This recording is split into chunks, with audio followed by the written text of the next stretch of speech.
उतराही सावन चढ़ल भादव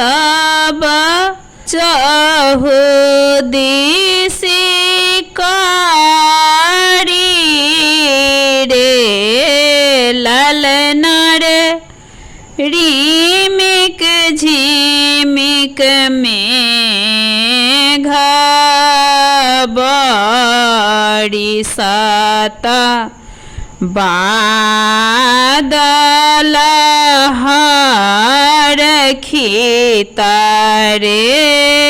ललना रे रीमिक झिमिक मेघ बड़ी साता बादल हरखिता रे देवकी दर देवे आकुल डगरी न चाहिए रे ललना रे गोकुलानी कटा एक नाग्रता बसु डगरी नारे ललना रे गोकुला निकट एक नाग्रता बसु डगरी नारे जब जन्म लेला यदुनंदन बान्हन खोजी गेल रे ललना रे खोजी गेल वज्र के बारा पहाड़ू सब सुतल रे माथा मुकुट कर कंगन डारही घुंघरू बाजुड़े ललना रे से देखी देवकी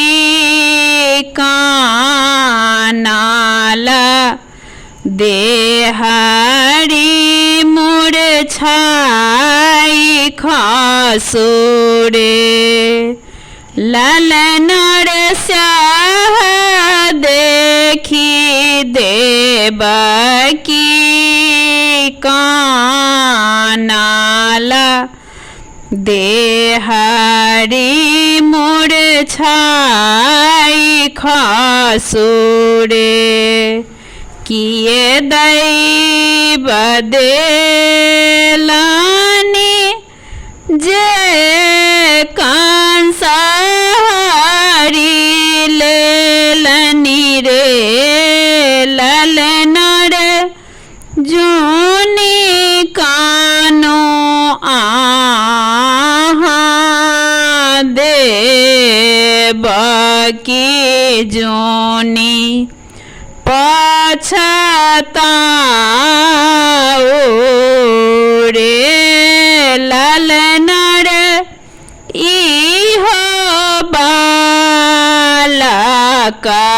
दुख मोचन लालित अभिलोचन रे सखी सब सोहर गाओ लगाबी सोना रे ललना रे देवकी भेला बाए कुंठा की पुत्र फला पाओला रे लालना रे देवकी भेला बाए कुंठा की पुत्र फला पाओला रे।